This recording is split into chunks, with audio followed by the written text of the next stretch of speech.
Hello friends, welcome to EPG Pathshala. I am Dr. Anurekha Chariwag, Assistant Professor, Department of Sociology, Savitribai Phule, Pune University. We are going to discuss a paper titled Emergent Discourse on Displacement and Resettlement. This paper is part of the larger paper on Agrarian Social Structure and Change that is coordinated by Dr. Manish Thakur of IIM Kolkata. In this paper, we are going to focus on the concept of eminent domain, which has led us to an understanding of the contested nature of property within India. Further, we will also look into the basic premise of land acquisition laws, especially in the context of both colonial and independent India. In this module, we will also look into the relationship between land and development. And while doing so, we will also look into the rise of transnational capitalism that has played a very important role in the whole addressing of the land question in India. The emergent discourse on displacement and resettlement, protest and governmental responses. Land plays a pivotal role in the socio-economic fabric of India. It is a reflection and measure of power. Further, it determines one's position in the social order, and the primary means of production in India is an agricultural country. Bremen argues individuals' ownership to land is a determinant for access to employment and to monetary yield.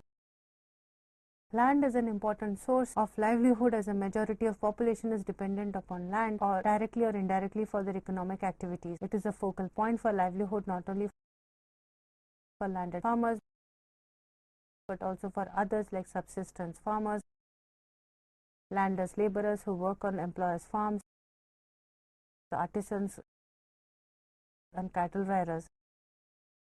The larger the land holding, the more the people would be employed to work upon these lands. Land accomplishes dual purposes of insurance function and income function. When other forms of income generation fail, land comes to the rescue as it can be sold and capital can be generated. Land also acts as a reserve pool of capital for contingencies like drought, marriage, death, crop failure, illness, etc. Thus, it performs the insurance function. Along with this, land performs the income function. Peasants can either farm on it directly or can lease out and earn rent. People do not see land as a source of income alone. For them, land is a source of prestige and social esteem.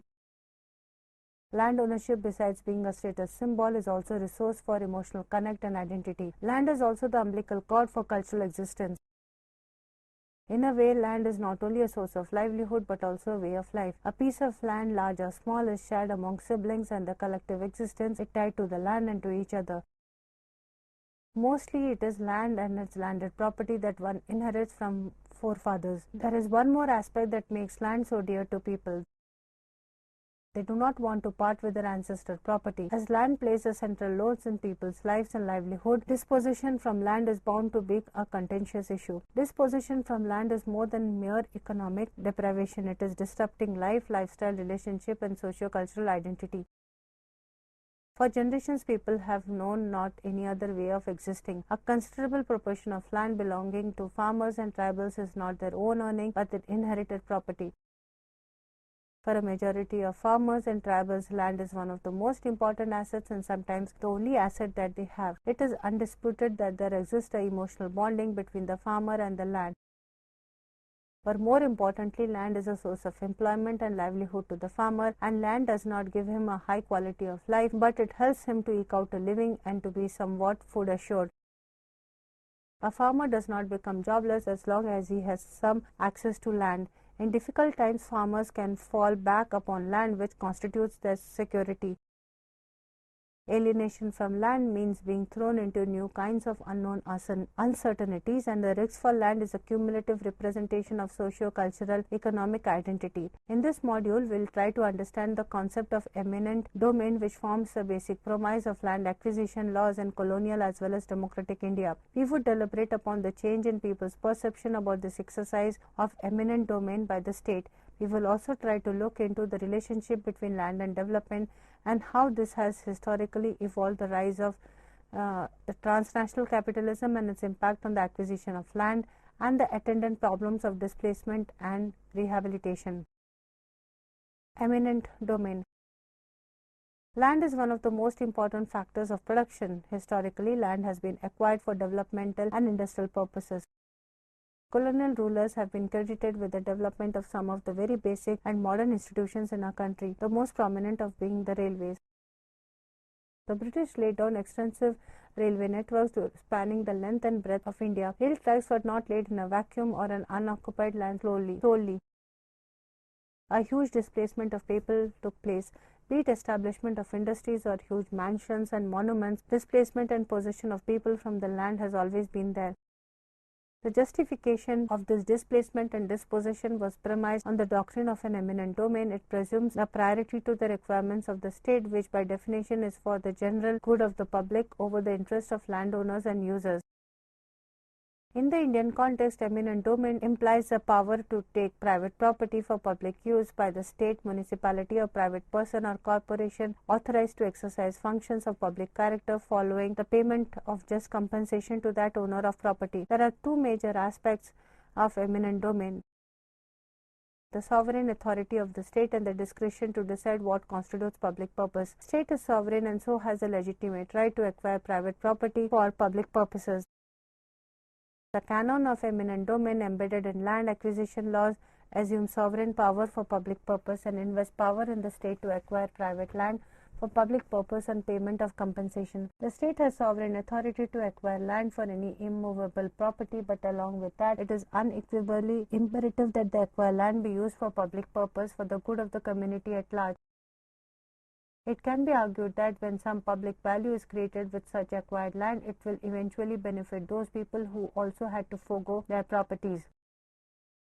Sampath argues that the doctrine of eminent domain has extra constitutional and pre-democratic moorings in India. Eminent domain is often linked to the idea of modernity, development, industrialization, progress, and technological superiority and urbanization. In the name of ultimate upliftment of those deprived from the lands, land acquisition has been vigorously pursued by the state, initiated by the colonial rulers to facilitate better governance of the colonies. It is extensively used for the democratic state as well in the name of greater common good. Giving up land for development of industries was seen as a mark of patriotism and nationalism. There are abundant examples of philanthropic living, of giving of land willingly as people wanted to participate in nation building. Nascent Indian state needed land for establishment of industries and institutes for undoing centuries of subjugation and retarded development. People were so tired of impoverishment and backwardness that nation building was a desire and dream not only of social and political elites but also marginal farmers and laborers. With the euphoria around nationalism and nation building in the post-independence period, the idea of eminent domain started superseding individual rights. It is estimated that the state has dispossessed at least 50 million people of the land and the livelihoods under Colonial Land Acquisition Act of 1894. This dispossession was by virtue of exercising the powers of eminent domain. Instead of allowing a broad and egalitarian interpretation, the eminent domain is often used as a tool to justify coercive practices of the state on behalf of the private capitalist. This capital can be domestic or transnational.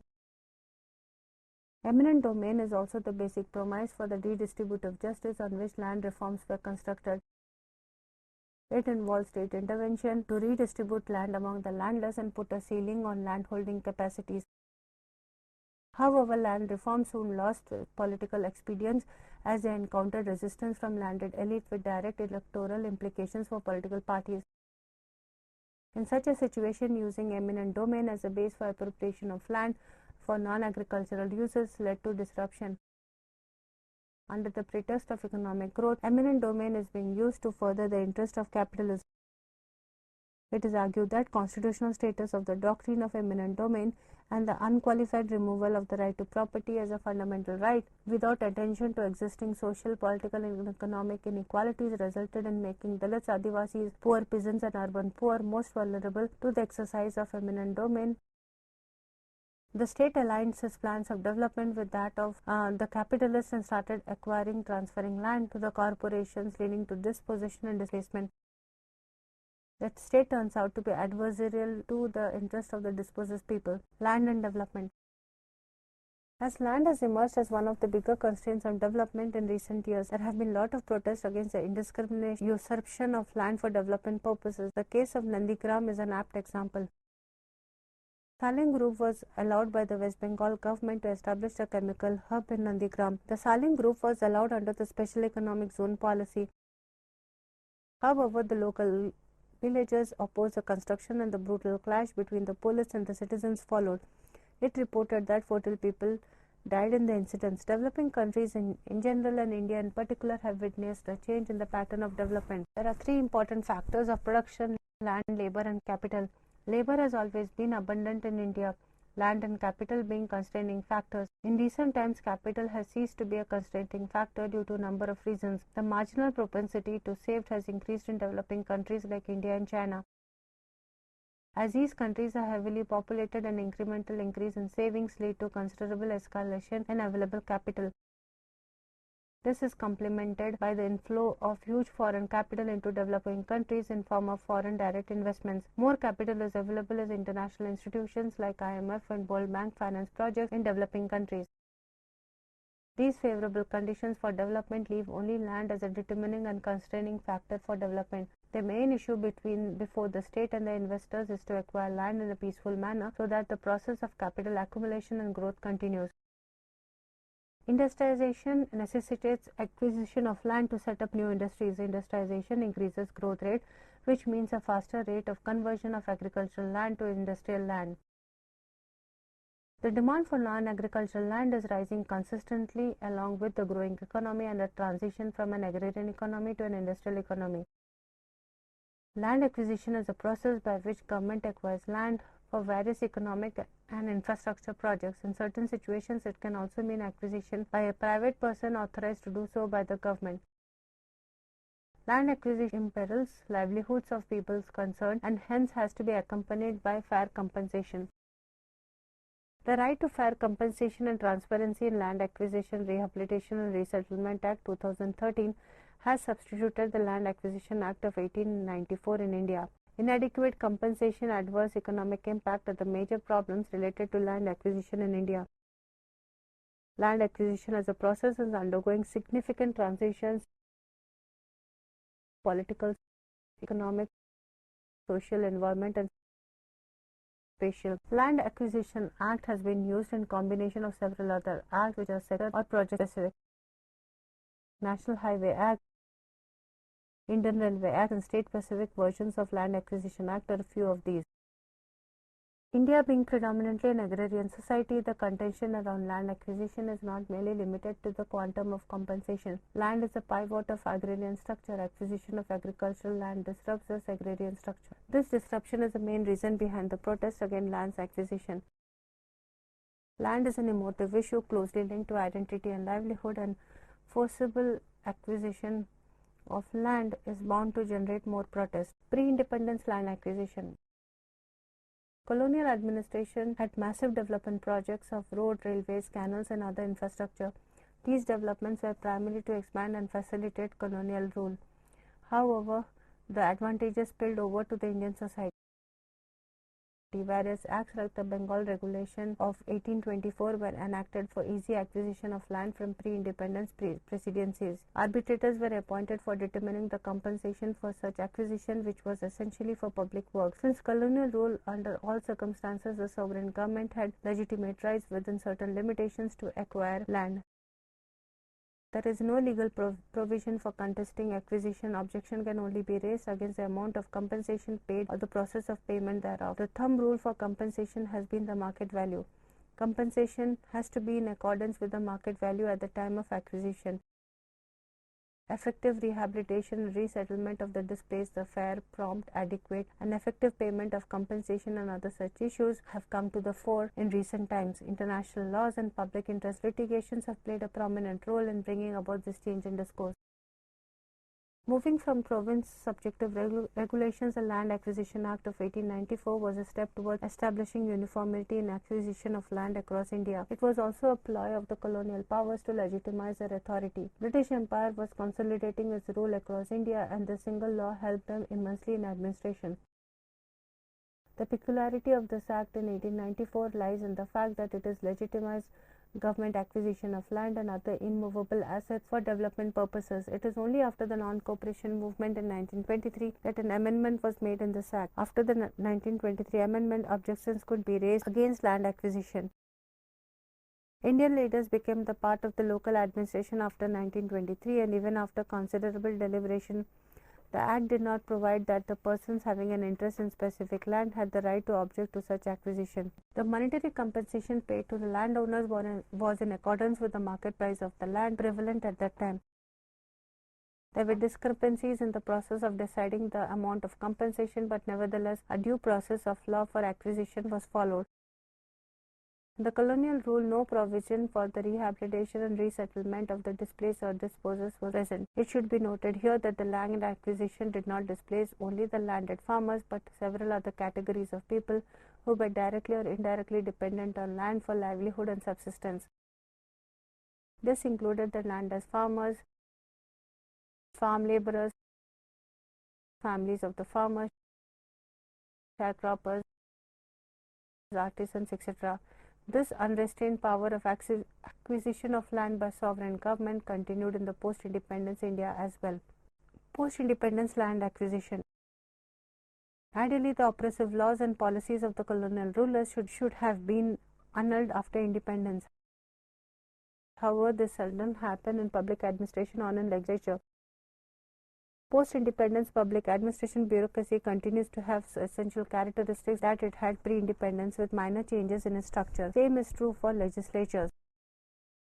Part 20 of the Constitution of India maintains that all pre-independence laws will be applicable post-independence also. Any pre-constitutional law, when in conflict with the constitutional provision, will be void up to the extent of such a conflict. The continuation of pre-independence laws was an easy way to settle the contentious issues like property, trade and land acquisition, etc. This was essentially for facilitating establishment of heavy industries as part of the planned development for modernizing Indian state. Several key and heavy industries like steel and automobiles were promoted. Developing indigenous industries acquired land, and as the Act of 1894 was coherent with the needs of the time. This Act was not repealed but amended in a staggered manner. This allowed enough discretion to the newly formed government to acquire land in the name of developing the nascent industry. The theoretical premise of eminent domain was employed to legitimize the actions of the government and other authorized private players. It is in this context that the right to property, which was included in fundamental rights, was amended. Right to property was in direct conflict with the massive plans of Government of India for industrialization. Deletion of the right to property from the list of fundamental rights paved the way for the legislations that deprived citizens of the property. Such acts of government got legitimized under Constitution.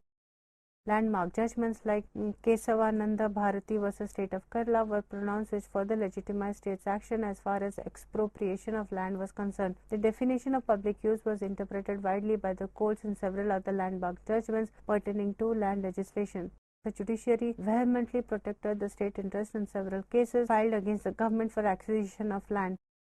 Conflicts and legislative responses. The rate of growth of the economy has increased substantially, and this has led to the increase in the demand for land for non-agricultural purposes. Post-independence India has witnessed the greatest expansion of non-agricultural sector. However, in the initial decades after independence, protests on the issues of displacement were not so common. One, the legal framework was not democratic but was colonial, and it paved the way for land acquisition without much legal recourse left for the dispossessed. Second, the civil society and the non-governmental organizations were not so vigilant, partly because of a long history of colonial oppression and partly because it was the ethos of nationalism which coaxed the citizens to bequeath the lands for nation building. Third, the demand for land was considerably low as a large section of population was agrarian and industrialization was at its nascent stage. Industrialization brings with itself a set of other developmental requirements like proper roads, railways, electricity, coal storage, ports, etc. In advanced stages of industrialization, land is also required to provide for these complementary activities and sectors. This increases the pressure on land as it happening in India in recent times. It would be wrong to assume that the process of land acquisition was as smooth and sans any hiccups after independence. Both the framework for acquisition and attitude towards acquisition in popular imagination was different. Maybe strict draconian legal instruments were enough to discourage people from protesting. In fact, a sacrifice was demanded from the displaced for the larger good, and the agitations that took place were extremely local in nature and ruthlessly crushed. These days, an increasing amount of land is being required for non-agricultural purposes. These non-agricultural purposes can be industrial or developmental in nature, like creating houses for urban dwellers, highways, commercial complexes, or shopping malls. Allegedly, the state has displaced and pauperized millions of people in the countryside. The state is increasingly playing the role of a promoter of a corporate-led economic growth, which is underlined by acquisition of land and subsequent transfer of this land to the developers. Acquisitions, displacement, compensation, and rehabilitation thus gets pushed into the private arena, compensation potentially negotiated by the market and without state's responsibility for rehabilitation. The reason behind the protest is a change in the people's perception of the state. As there is increased alignment of the state interest with corporate interest, which has the state acquiring and transferring land to the corporations, has dispossessed and displaced persons and communities, seeing the state as adversarial to their interest. This is one of the major reasons for the farmers' agitation and violent conflicts with the state with regard to possible land acquisition. Development of infrastructure and industry was coupled with the expropriation of property from people who did not necessarily gain from such expropriation. The public value thus created did not reach the affected proportionately as they were displaced and dispossessed, and the rehabilitation issues were not addressed. After the economic liberation in 1990s, the problems of displacement aggravated as the demand for getting land, which is often fertile for agriculture by private players, has tremendously increased, and the governments are found to fight with farmers in acquiring land for industrialists. In the wake of economic reforms, such conflicts have become more widespread and violent. Initially, the patriotic nationalist zeal would make the land acquisition and related practices of the state somehow palatable. It was considered a matter of pride and patriotism to relinquish land for developmental purposes, as some people felt that they are contributing towards nation building. The reason for the surge in popular agitations on the issue can be attributed to the adoption of liberalization policy, growing land acquisition for the private sector, and the like. In the last one decade, the drive for rapid industrialization and urbanization has led to increased pace of land acquisitions and subsequently the rise of large number of protests by farmers on the issue of land acquisition. In the pre-liberalization period, the government provided protection for agricultural land. Sampath, however, sees an excess of legality, state power, and neoliberal capital. And the post-liberalization period leading to dispossession of farmers from the land. More and more land is being taken for industrial and commercial purposes as government moves away from land reform and effective protection of farmers' interests. A form of corporate imperialism is rampant, which pays no heed to the issues of farmers, resettlement, and rehabilitation. In the name of development and modernity, the idea of industrialization is being pushed in the developing countries. Yet industrialization in a country like ours leads to dispossession and exploitation of a large number of people who are dependent upon land for their livelihood. The rationale of common good fails to justify large-scale displacement. It should be noted here that dispossession from land has multiple implications. One, people are dispossessed from livelihood which they derive directly or indirectly from land. Two, the social and cultural life is disrupted. Three, the economic life is marred beyond repair. The people who are dependent on land have been in this business for generations. They do not know much beyond this.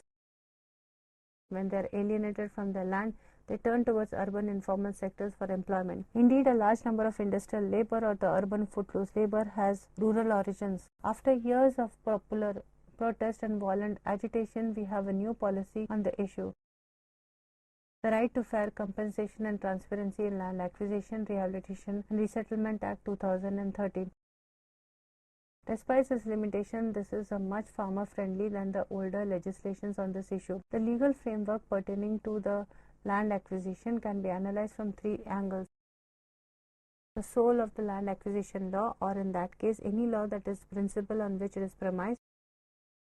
The process of the implementation of the law and the compensation mechanism involved. As far as land acquisition law in India is concerned, there is no change in the philosophical premise. It was and is an eminent domain. The colonial rule used the Land Acquisition Act 1894, and the independent India deployed the same for decades with minor changes. Recently, though it has been replaced by this act, the philosophical premise of both these acts is eminent domain. The process of land acquisition has been far from being fair. It is neither consultative nor transparent. The present Act attempts to resolve some issues of transparency and accountability, but the distress situation de facto and de jure is far from ideal. As land is directly or indirectly linked to the issue of livelihood, the issue of compensation is multifaceted and often the most widely debated issue. Issue of land acquisition is linked to the compensation package offered to those who part with the land. Immediately after independence, large tracts of land were acquired by government for setting up industries and institutions. Huge steel plants, mining industries, power plants were established. Massive industrial development happened. It can be argued that the quantum of industrialization that happened immediately after independence was phenomenal, and such large-scale industrialization has not happened after liberalization. The difference between these phases is essentially the feeling of nationalism that was present among citizens then and not later. Citizens had immense faith in the government and the belief that acquisition for nation-building project. The broad framework of the process of land acquisition bill in 2013 is similar to the earlier colonial law it has annulled. Only major change that has been introduced is a survey of land prior to the notification of for acquisition. The notification is served to the landowners through the district magazine. There is no room for any negotiation before the notice is served. It is argued that the state role is that of a venture capitalist. The provision for objection to acquisition are unambiguously stated in the Bill 2013. The most important being the purpose of land acquisition. If the land being acquired is not to be used for any public purpose, then objection can be raised. The suitability of the land for the aforesaid purpose can also be questioned.